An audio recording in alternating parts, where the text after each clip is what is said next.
జై శ్రీరామ్, అందరికీ నమస్కారం. వెల్కమ్ టు న్యూస్ సెకండా. నేను మీ కస్తూరి శ్రీధర్. నిర్భయ గురించి మీకు అందరికీ తెలిసే ఉంటుంది.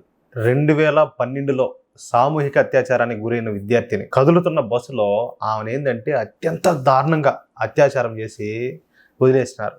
ఆ తర్వాత ఆమె ఏంటయ్యా అంటే హాస్పిటల్లో చికిత్స పొందుతా చనిపోయింది.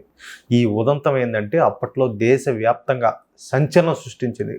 2014 ఎన్నికల్లో కాంగ్రెస్ పార్టీ ఓడిపోవడానికి గల కారణాల్లో ఇది కూడా ఒకటని చెప్పుకోవచ్చు. ఇక అసలు విషయానికి వస్తే సరిగ్గా 12 సంవత్సరాల క్రితం ఈ నిర్భయకు ఎటువంటి భయంకరమైన ఘటనలు ఎదురైనాయో ఇప్పుడు కలకత్తాలోని ఈ లేడీ డాక్టర్ కూడా అలాంటి ఘోరమైన పరిస్థితులనే ఎదుర్కొనింది. నిందితులు అత్యంత పాశవికంగా, అంటే పశువులు అని చెప్తే పశువులు కూడా ఫీల్ అవుతాయి, అంత దారుణంగా ఈ లేడీ డాక్టర్ను అత్యాచారం చేసి హత్య చేసినారు. ఇదంతా కూడా ఇప్పుడు బిజీగా ఉండే హాస్పిటల్లో జరగడం గమనార్హం. అంటే దాన్ని బట్టి మీరు అర్థం చేసుకోవచ్చు దాని వెనక ఎన్ని పెద్ద తలకాయలు ఉన్నాయో, ఎంతమంది ఉండారో. అయితే ఇంత జరుగుతూ ఉన్నప్పటికీ ఈ రోజు వరకు కూడా, ఈ క్షణం వరకు కూడా మమతా బెనర్జీ నిందితులను కాపాడే ప్రయత్నం చేస్తానే ఉండాలి. అసలు ఇది ఆడదైతే కదా, ఆడతనం అంటే ఏంటో తెలిస్తే కదా. ఇప్పుడు ఆ అమ్మాయి ఎవరైతే ఉండదో వాళ్ళ వాళ్ళకి తెలుస్తుంది. ఆ కడుపు కోత అనేది ఎలా ఉంటుందో, ఆ బాధ అనేది ఎలా ఉంటుందో అది వాళ్ళకి తెలుస్తుంది. ఇలాంటి సంకర జాతి పొరంబోకులకి, ఇలాంటి లపాకిలకి ఏం తెలుస్తుంది బాధ అంటే? ఎప్పుడు చూసినా కూడా నిందితుల పక్షాన్ని నిలబడుతుంది.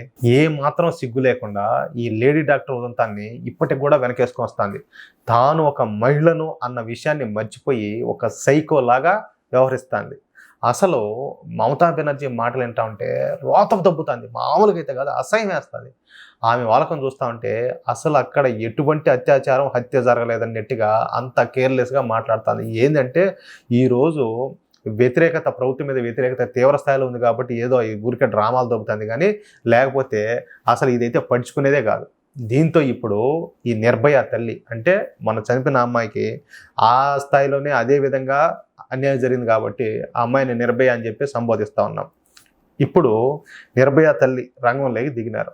పదునైన మాటలతో మమతా బెనర్జీకి అయితే చుక్కలు చూపించింది. ఈ సందర్భంగా నిర్భయ తల్లి మాట్లాడతా, పశ్చిమ బెంగాల్ ముఖ్యమంత్రి మమతా బెనర్జీకు ఏ మాత్రం సిగ్గనేది ఉంటే వెంటనే తన పదవికి రాజీనామా చేయాలి. అసలు మమతా బెనర్జీకు ఒక మహిళ ఎదుర్కొనే సమస్యలు తెలుసా? ఎట్లా తెలుస్తుంది? అది ఆడదైతే కదా తెలిసేది. అదొక శూర్పణఖ, అదొక లపాకి చపాకి, దానికంటే తెలుస్తాయి. అడ్మినిస్ట్రేషన్ మొత్తం తన చేతిలో ఉన్నప్పుడు మమతా బెనర్జీ ఎందుకు చర్యలు తీసుకోవడం లేదంటే, ఎందుకంటే ఆవిడకి ఓట్లు వేసేది ఓళ్లే. ఎన్ని తప్పులు చేసినా, ఏం చేసినా వాళ్ళని ఎత్తిన పెట్టుకొని ఊరేగుతుంది. ఎందుకంటే అందుకే కదా.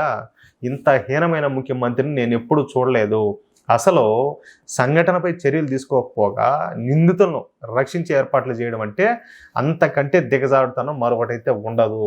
అసలు నిందితులపై చర్యలు తీసుకోకపోగా నిరసన యాత్రలంట, దిక్కుమాలిన యాత్రలు చేయడానికి మమతా బెనర్జీ సిగ్గుపడాలా, అసలు సిగ్గుండాలా అని మాట్లాడింది. నిజం చెప్పాలంటే తల్లి, నువ్వు మెట్టుతో కొట్టినా కూడా నీ కడుపు తీరదాం. అంత దుర్మార్గురాలు ఆ శూర్పణఖ, అభినవ శూర్పణఖ. ఇవన్నీ కూడా కేవలం డైవర్షన్ పాలిటిక్స్ మాత్రమే. ప్రజలను డైవర్ట్ చేయడానికి ఈ దిక్కుమాలిన నిరసన కార్యక్రమాలను మమతా బెనర్జీ చేపడుతుంది. నిజంగా మమతా బెనర్జీ ఒక మనిషి అయితే వెంటనే బాధ్యుల మీద చర్యలు తీసుకోవాలంటూ ఈ సైకో మమతా బెనర్జీ మీద నిర్భయ తల్లి కఠినంగా స్పందించినారు. అమ్మ, నువ్వు ఎంత మాట్లాడినా కూడా వాళ్ళకైతే హిందువులంటే లెక్కలే, హిందువుల ఆడబిడ్డలంటే లెక్కలే. అసలు మీకు తెలియదు ఏముండదు, ఆ రాష్ట్రంలో ఎంతమంది హిందూ కార్యకర్తలు కావచ్చు, లేకపోతే బీజేపీ కార్యకర్తలు కావచ్చు, ఎంతమంది హత్యలకు గురైనారు. అసలు ఆడతనానికి ఆడవాళ్ళంటే అసలు లెక్క ఎక్కడ ఉండదు. సాక్షాత్తు ఇదే తృణమూల కాంగ్రెస్ పార్టీ కార్యాలయాలకి ఈ హిందూ ఆడబిడ్డలు తీసుకుపోయి ఈ తృణమూల కాంగ్రెస్ నాయకులు అదే కార్యాలయం, సాక్షిగా కార్యాలయంలోకి తీసుకెళ్ళి అక్కడ అత్యాచారం చేశారంటే ఇంకా దాన్ని కూడా ఏమో సపోర్ట్ చేసిందంటే దీన్ని బట్టి మీరు అర్థం చేసుకోవచ్చు ఇది ఎంత నీచురాలో. ఇలాంటి వాళ్ళ దగ్గర నుంచి మనం నిజాయితీ అనేది మనం ఆశించడం, అది ఇంకా నేను నా నోటితో అయితే నేను చెప్పలేను, నాకే బాధగా ఉండదు అది విషయం. కానీ ఇప్పటికి కూడా మమతా బెనర్జీకి ఓట్లేసి ఎవరైతే గెలిపిస్తూ ఉన్నారో నిజంగా వాళ్ళందరూ కూడా ఏదో ఒకటి చేసుకొని చచ్చిపోవడం మీరు. ఎందుకంటే వాళ్ళంతా కూడా ఈ భూమాతకు భారం అన్నమాట వాళ్ళంతా. అది విషయం. అయితే ఈ వీడియోపై మీ యొక్క అమూల్యమైన అభిప్రాయంలో దయచేసి ప్రతి ఒక్కరు కూడా కామెంట్ రూపంలో తెలియజేయాలని చెప్పి కోరుకుంటూ, అలాగే ఈ వీడియో నచ్చితే లైక్ చేయడంతో పాటు మీకు ఎంతమందికి వీలైతే అంతమందికి షేర్ చేసే ప్రయత్నం చేయండి. అలాగే అయ్యా మహానుభావులారా, ఇంతవరకు ఎవరైనా మన ఛానల్ సబ్స్క్రైబ్ చేసుకోకపోతే దయచేసి ప్రతి ఒక్కరు కూడా మన ఛానల్ సబ్స్క్రైబ్ చేసుకోండి, మమ్మల్ని సపోర్ట్ చేయండి ప్లీజ్. అలాగే ఒకవేళ ఈ బెల్ సింబల్ క్లిక్ చేసినా కూడా మీకు నోటిఫికేషన్ రాలేదంటే తప్పనిసరిగా, ఎందుకంటే మేము ప్రతిరోజు కూడా వీడియోలు చేస్తూనే ఉంటాము, మేము ఎక్కడున్నా ఎలా ఉన్నా ఏ చోట ఉన్నా కూడా. కాబట్టి సెర్చ్ బార్లో న్యూస్ అక్కడ అని చెప్పి సెర్చ్ చేసినా కూడా మన వీడియోలు చూసే ప్రయత్నం చేయాలని చెప్పి నేను మీ అమ్మల్ని అందరినీ కూడా సవినయంగా వేడుకుంటా ఉన్నా. జై శ్రీరామ్.